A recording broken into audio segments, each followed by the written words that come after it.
नमस्कार दोस्तों, मैं सुमित मिश्रा स्वागत करता हूं एक बार फिर से आप सभी का एमजेटी एजुकेशन में। दोस्तों, लोकसभा चुनाव से पहले ही सीएए पूरे भारत में लागू कर दिया जाएगा, ये कहना है अपने गृह मंत्री अमित शाह जी का। इन्होंने अभी हाल ही में एक इंटरव्यू दिया और उसमें ये अनाउंस किया कि सीएए यानी सिटीजनशिप अमेंडमेंट एक्ट, नागरिकता संशोधन अधिनियम पूरे भारत में लोकसभा चुनाव होने से पहले पहले ही ये लागू कर देंगे। क्या है इनका बयान? पहले तो ये बयान देख लीजिए, उसके बाद हम लोग बात करते हैं। सीए नोटिफिकेशन, सीए देश का कानून है, इसका नोटिफिकेशन निश्चित रूप से हो जाएगा और चुनाव से पहले के चुनाव के पहले ही सीए को अमल में आना है। इसमें किसी को कंफ्यूजन रखना नहीं है। ये भी कांग्रेस पार्टी के नेताओं का वादा है। जब देश का विभाजन किया और वहां पर ढेर सारे वहां की देश में अल्पसंख्यक जो हिंदू, बौद्ध, जैन, क्रिश्चियन थे, उन पर प्रताड़ना होती थी, सारे लोग यहाँ भाग कर आना चाहते थे। उस वक्त कांग्रेस पार्टी का वादा था कि आप धीरे धीरे आइए, आप जब भी आओगे भारत में आपका सादर स्वागत है, आपको नागरिकता दी जाएगी। मुकर गए। इनके बयान के बाद देश भर में, और ना सिर्फ देश भर में बल्कि कुछ विदेशी मीडिया ने भी इसको कवर किया है। CAA will be implemented before Lok Sabha election, says Amit Shah. सभी लोग इसको कवर कर रहे हैं और पूरा जोर तोड़ से देश भर में इसकी चर्चाएं तेज हो गई हैं। तो गृह मंत्री अमित शाह जी ने यह बयान दिया है। सिटीजनशिप अमेंडमेंट एक्ट जब 2019 में आया था, मतलब कि पहले तो बिल आया, बिल जो है ये दोनों सदनों में पास हो गया, फिर राष्ट्रपति के पास भी ये पास हो गया, तो उसके बाद ये एक्ट बन गया। देखो, अपने यहाँ जब भी कोई कानून बनाना होता है तो सबसे पहले लोकसभा या राज्यसभा किसी एक में बिल लाना होता है, ठीक है ना। धन विधेयक केवल लोकसभा में सबसे पहले आता है, बाकी जो है दोनों में से किसी में ला सकते हैं। एक सदन में आने के बाद वहां पर बहुमत से अगर पास हो जाता है तो वह जाता है दूसरे सदन में। दूसरे सदन में भी अगर पास हो गया तब वो जाता है राष्ट्रपति के पास। राष्ट्रपति का अप्रूवल मिल जाते ही वो बिल जो है, वो विधेयक जो है, वो अधिनियम यानी कि एक्ट बन जाता है। ऐसे ही इसके साथ भी हुआ था। 2019 में लोकसभा और राज्यसभा से ये बिल जो है पास होकर के कानून ऑलरेडी बन चुका है, लेकिन अभी लागू नहीं है। नागरिकता संशोधन विधेयक 2019 जो है ये 9 दिसंबर को लोकसभा में लाया गया, वहां पर 10 दिसंबर तक पास हो गया, फिर 11 दिसंबर को ये राज्यसभा में लाया गया और 11 दिसंबर को राज्यसभा में भी पास होने के बाद भारत के राष्ट्रपति के पास गया। राष्ट्रपति की भी मंजूरी मिल गई 12 दिसंबर को और फिर ये बिल जो है, ये विधेयक जो है कानून यानी कि अधिनियम या कहें कि एक्ट बन गया। और एक्ट बनते ही देश भर में इसका विरोध शुरू होने लगा। देश भर में जोर तोड़ से विरोध हुआ, कई जगहों पर दंगे हुए, कई लोगों की जानें भी गई। असम वगैरह में ज्यादा विरोध हुआ। क्यों हुआ उसको अभी आगे हम लोग जानेंगे।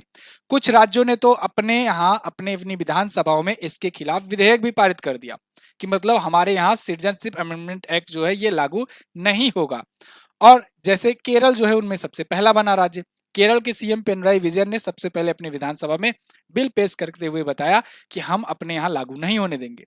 दूसरा राज्य बना पंजाब, फिर राजस्थान और चौथा राज्य बना पश्चिम बंगाल। पश्चिम बंगाल की सीएम ममता बनर्जी जी ने तो यहां तक कह दिया कि हम अपने यहाँ सीएए, एनपीआर और एनसीआर इन किसी की अनुमति नहीं देंगे।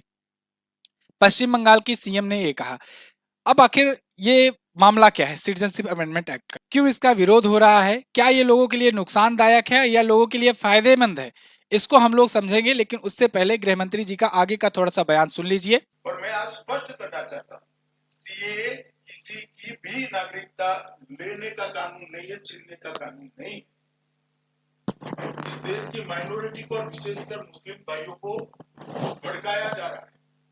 देश में किसी की भी नागरिकता सीए छीन ही नहीं सकता, क्योंकि कानून में प्रोविजन ही नहीं है। सीए जो शरणार्थी आए हैं पाकिस्तान और बांग्लादेश से धार्मिक प्रताड़ना के कारण, उनको नागरिकता देने का कानून है और मैं मानता हूं इसमें किसी का विरोध नहीं। वीडियो में आगे बढ़ूं इससे पहले एक जरूरी जानकारी है। अगर आप में से कोई भाई बहन किसी एग्जाम की तैयारी कर रहे हो और जीएस में आपको प्रॉब्लम आती है, तो जीएस के लिए जीएस सफलता 3.0 बैच लाया गया है एमजेटी एजुकेशन के द्वारा। सारी क्लासेस इसमें मेरे द्वारा ली जाएंगी। History, geography, economy, polity, science, computer, static GK, current affair, सब कुछ आपको इसमें पढ़ाया जाएगा। ये फाउंडेशन बैच है आपका और इसमें 15 महीने की आपकी वैलिडिटी मिल रही है। इसके अलावा हर महीने की जो मासिक करंट अफेयर की ई बुक आती है वो भी बिल्कुल फ्री में आपको दी जा रही है। इस बैच पर अभी बसंत पंचमी के लिए ऑफर चलाया गया है और इसके तहत आपको 50% का डिस्काउंट दिया जा रहा है। आधे दाम पर आप इस बैच को ज्वाइन कर सकते हो। कूपन कोड आपको बसंत यूज करना है। बसंत कूपन कोड यूज करने के बाद आपको 50% का डिस्काउंट मिलेगा। एमजेटी ऐप पर ये बैच आपको मिलेगा। गूगल प्ले स्टोर पर जाइए, एमजेटी लिख करके सर्च कीजिए, एमजेटी ऐप डाउनलोड करके उसमें आप अगर वीडियो कोर्स सेक्शन में जाओगे तो यहाँ पर आपको मिलेगा। डेमो क्लासेस भी अवेलेबल हैं, आप जाकर के डेमो देखिए, पसंद आए तब बैच ज्वाइन कीजिए। कूपन कोड वहीं पर आपको दिख जाएगा, तो वहीं से भी आप अप्लाई कर सकते हैं। किसी भी सहायता के लिए आप हमारे व्हाट्सएप नंबर पर व्हाट्सएप कर सकते हैं। जगह जगह आपको यहाँ पर भी ऑप्शन मिल जाएगा, एप्लीकेशन में भी, वहां से भी आप हमारे पास पहुंच सकते हैं। अब आते हैं टॉपिक पर। दोस्तों, भारत का राजपत्र जो आया, यानी कि जब राष्ट्रपति जी जो है ये किसी अधिनियम को अप्रूवल दे देते हैं, अधिनियम बन जाता है जब, तब फिर राजपत्र जारी करके बताया जाता है। और इसमें साफ साफ तौर पर लिखा गया है, अगर आप देखोगे, provided that any person belonging to Hindu, Sikh, Buddhist, Jain, Parsi और Christian community from Afghanistan, Bangladesh और Pakistan who entered into India in before 31st day of December 2014, यानी 31 दिसंबर 2014 से पहले अगर कोई भी नागरिक जो हिंदू हो, सिख हो, बुद्धिस्ट हो, जैन हो, पारसी हो या फिर क्रिश्चियन हो, इनमें से अगर पाकिस्तान, अफगानिस्तान या बांग्लादेश से आए हुए हैं भारत में, तो उनको नागरिकता दी जाएगी।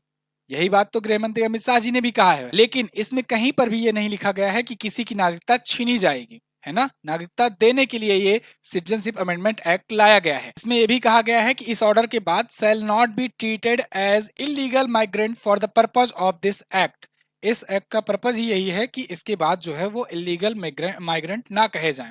सिटीजनशिप अमेंडमेंट एक्ट में जो है, इसमें किसी भी मुस्लिम समुदाय को बाहर निकालने या उनकी नागरिकता छीनने की बात नहीं कही गई है, जो अफवाहें फैलाई गई हैं, जिसकी वजह से दंगे भी हुए थे कई बार। देखो, कुछ लोगों के वाजिब कारण होते हैं जिसकी वजह से विरोध प्रदर्शन करते हैं। कुछ को तो पता ही नहीं रहता है कि हम विरोध प्रदर्शन क्यों कर रहे हैं। वो भीड़ देख करके या फिर उनका कोई भड़काऊ नेता आया, भाषण दिया और वो कहा कि भाई आना है, वो पहुंच गए। यहाँ पर एक्चुअल कारण क्या है जिस वजह से विरोध हो रहा है, इसको समझते हैं। तो देखिए, भारत में आए मुस्लिम समुदाय को इसमें शामिल नहीं किया गया। अगर आपने ध्यान दिया हो तो उसमें मैंने बताया हिंदू, सिख, जैन, ईसाई, बौद्ध और पारसी, ये अगर पाकिस्तान, बांग्लादेश और अफगानिस्तान से आए हुए हैं प्रताड़ित करके, तब इनको शामिल किया जाएगा, इनको नागरिकता दी जाएगी। इसमें ये नहीं कहा गया है कि जो मुस्लिम आए हुए हैं उनको भी नागरिकता दी जाएगी। अब एक्चुअल में है क्या ना, ये जो सबसे मूल कारण है जिस वजह से वो वहां से भाग करके यहाँ पर आए हुए हैं इंडिया में, कारण ये है कि पाकिस्तान हो, बांग्लादेश हो या अफगानिस्तान हो, वहां पर ये सभी जो कम्युनिटी हैं, ये सभी जो जातियां हैं, ये माइनॉरिटी के रूप में हैं। वहां पर मुस्लिम आबादी है, मुस्लिम बाहुल्य है, मुस्लिम जो है वो मेजॉरिटी है। तो वहां पर इन लोगों के खिलाफ अत्याचार हो रहे थे, जिसको लेकर के वो प्रताड़ित होकर के भाग करके आए हुए हैं। यानी माइनॉरिटी मेजॉरिटी का असली खेल तो, असली बवाल तो वहां हुआ था। वहां से ये लोग जान बचा करके और अपना मतलब कि भविष्य सुधारने के लिए भारत में आए हुए हैं। तो इनको नागरिकता देने की बात की जा रही है। इसमें मुस्लिम कम्युनिटी को शामिल नहीं किया गया है। तो पहला कारण तो यह है जिस वजह से विरोध हो रहा है। दूसरा कारण असम में है। असम में सबसे ज्यादा बांग्लादेश से आए हुए घुसपैठी हैं, मतलब बांग्लादेश से सबसे ज्यादा माइग्रेंट आए हुए हैं। असम का यह कहना है कि ये घुसपैठिए हैं और ये लोग अगर आ जाएंगे तो इनसे हमारे अस्तित्व पर खतरा आने लगेगा। क्यों, कैसे? देखो, मान लो जैसे कि एक छोटा सा लेकर के चलते हैं। मान लो एक शहर है, उस शहर के लिए कुछ बजट पेश किया जा रहा है। उस शहर में मान लो 5 लाख की आबादी है। अब जो बजट आ रहा है वो 5 लाख में डिस्ट्रीब्यूट होगा, लेकिन क्या हो, अचानक से जब वो आबादी 10 लाख हो जाए या 15 लाख हो जाए, तो बजट तो आ रहा है, मान लो जितना भी बजट जितना आ रहा है वो अब 10 लाख 15 लाख में डिस्ट्रीब्यूट होगा। तो कहीं ना कहीं जो वहां के मूल निवासी, जो वहां पे जन्मों जन्म से चले आते आ रहे हैं, उन पे हिस्सेदारी बंट जाएगी। ये तर्क है असम का, और इस वजह से इनको अपने अस्तित्व का खतरा दिख रहा है। इस वजह से यहाँ पर विरोध ज्यादा हुए। अब देखो, असम में इसके लिए केंद्र सरकार ने क्या किया, यहाँ पर नेशनल सिटीजन रजिस्टर शुरू किया गया। इसके तहत लोगों को शामिल किया जाना या लोगों को चिन्हित किया जाना शुरू किया गया, जिससे पता लग सके कि भाई जो यहाँ के मूल निवासी कौन है और यहाँ पर जो इलीगल रूप से रह रहे हैं या आए हुए हैं वो कौन है। तो हालांकि इस पर भी जनता नहीं मानी और विरोध प्रदर्शन खूब हुआ। जब से ये आया था तभी से विरोध प्रदर्शन हो रहा है। हालांकि भारत सरकार में एक एक मंत्रालय भी है, बाकायदे अल्पसंख्यक मंत्रालय, जिसमें जितने भी अल्पसंख्यक हैं उनको ध्यान में रख करके चीजें की जाती हैं, योजनाएं लाई जाती हैं या कार्य किए जाते हैं। स्मृति ईरानी जी इसकी करंट टाइम पर मिनिस्टर भी हैं, ये मंत्रालय देखती हैं इसका। अब बात करते हैं भारत में नागरिकता के क्या प्रावधान है। भारत में नागरिकता संविधान में क्या कुछ वर्णित है। तो देखिए भारत के संविधान में अगर आप लोग जो है अगर किसी एग्जाम की प्रिपरेशन करते होगे जरूर आप भारतीय संविधान पढ़ते ही होगे। राज्य व्यवस्था का पूरा पूरा सब्जेक्ट होता है राज्य व्यवस्था, तो उसमें संविधान पढ़ाया जाता है। तो संविधान का जो भाग 2 है यानी कि दूसरा भाग है उसमें नागरिकता का जिक्र किया गया है। भारत की नागरिकता भारतीय संविधान के अनुच्छेद 5 से लेकर के अनुच्छेद 11 तक वर्णित है। हालांकि इसमें कई बार संशोधन भी किए गए, कई महत्वपूर्ण संशोधन हुए भारत की नागरिकता में। अभी तक की अगर बात करें तो अभी तक 6 बार टोटल संशोधन किए जा चुके हैं भारत की नागरिकता में, जिनमें अगर आप देखोगे तो प्रमुख संशोधन 1955 के बाद से 1986, 92, 2003, 2005, 2015 और 2019 में किया गया। 2019 में जो ये किया गया नागरिकता संशोधन अधिनियम, यही तो है सिटीजनशिप अमेंडमेंट एक्ट यानी CAA जो शॉर्ट फॉर्म में आप देखते हो, नागरिकता संशोधन अधिनियम। इसमें ये जो किया गया है इसी में ये वाला प्रावधान लाया गया है कि भैया पाकिस्तान, बांग्लादेश और अफगानिस्तान से आए हुए जो ये 6 कम्युनिटी हैं यानी हिंदू, जैन, बुद्धिस्ट, सिख, पादरी और ईसाई, इन अगर लोगों में से कोई अगर नागरिक इन जातियों का आता है भारत में तो और वो भी 31 दिसंबर 2014 से पहले, तो उनको नागरिकता दी जाएगी। यहाँ पर ये बिल्कुल नहीं कहा गया है कि जो यहाँ के मूल निवासी हैं या फिर यहाँ के जो मुस्लिम कम्युनिटी हैं या किसी भी अगर धर्म के हैं उनसे नागरिकता छीनी जाएगी। ठीक है, ये छीनने का कोई प्रावधान है ही नहीं यहाँ पर।